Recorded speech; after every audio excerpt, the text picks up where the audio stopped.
Hello friends, welcome to Lakshmi சமையலறை. இன்றைக்கி நம்ம ஒரு புது ரெசிபி தான் கொண்டு வந்திருக்கோம் உங்களுக்காக, ஸ்நாக்ஸ் சாப்பிட்றதுக்காக.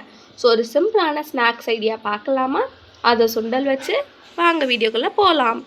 அதுக்கு முன்னாடி லக்ஷ்மி சமையலறையோட நீங்கள் சப்ஸ்கிரைப் பண்ணி லைக் பண்ணி பெல் ஐக்கானை கிளிக் பண்ணி வச்சுக்கோங்க. அப்போ தான் நாங்கள் போடுற வீடியோஸ் உங்களுக்கு டெய்லி நோட்டிஃபிகேஷன்ஸாக வரும்.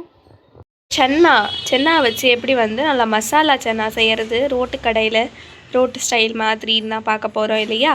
ஸோ அதுக்கு தேவையான பொருட்கள் பார்த்துடலாம் வாங்க.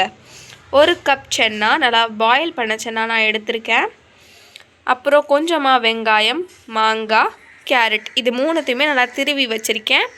வாங்க இப்போ மசாலா சுண்டல் எப்படி செய்கிறதுன்னு பார்த்துடலாம். வாங்க இப்போது இதுக்கு தேவையான மசாலா என்னன்னு பார்த்துடலாம் வாங்க. சப்பாத்தி. ஸோ இப்போ 1 பிஞ்ச் உப்பு நம்ம சேர்த்துக்கலாம். இப்போது நம்ம எடுத்து வச்சுருக்க சில வெஜிடபிள்ஸ் எல்லாத்தையுமே ஆட் பண்ணிடலாம். மாங்காய் எனக்கு ட்ரையாக மாங்காய் கிடைக்கல. ஸோ நான் இன்றைக்கி நல்ல ஒரு புளிப்பான மாங்காய் தான் எடுத்திருக்கேன். அதையுமே நம்ம சேர்த்துடலாம். நான் இன்றைக்கி 1.5 ஸ்பூன் மாங்காய் எடுத்திருக்கேன். பிகாஸ் எனக்கு புளிப்புனா ரொம்ப பிடிக்கும். உங்களுக்கு தேவையான மாங்காய் நீங்கள் எடுத்துக்கலாம். கேரட் நான் இன்றைக்கி கொஞ்சமாக சேர்த்துக்கிறேன். இது ஆக்சுவலி ஒரு சாலட் மாதிரி தான் இருக்கும், உடம்புக்கு ரொம்பவே நல்லது. வெங்காயம் நான் கொஞ்சமாக போட்டுக்கிறேன். பிகாஸ் கோல்டு பிடிச்சவங்களாம் வெங்காயம் நிறைய சாப்பிடாதீங்க. இவ்வளோதான். இதை நல்லா ஒட்டுக்கா மிக்ஸ் பண்ணி எடுத்துட்டா நமக்கு சுண்டல் சாலட் ஆர் ரோட் ஸ்டைல் சுண்டல் ரெடி. இப்போ நம்மளோட ரோட் ஸ்டைல் மசாலா சுண்டல் ரெடி. இப்போ நம்ம டேஸ்ட் பண்ணி பார்த்துடலாமா?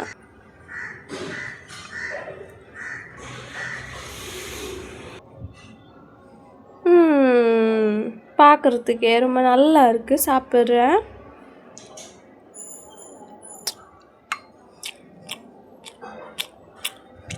ரொம்ப டேஸ்ட்டாக இருக்குது. இது ஒரு மஸ்ட் ட்ரையான ரெசிபி. உடனே போய் இந்த ரெசிபியை ட்ரை பண்ணி பாருங்கள்.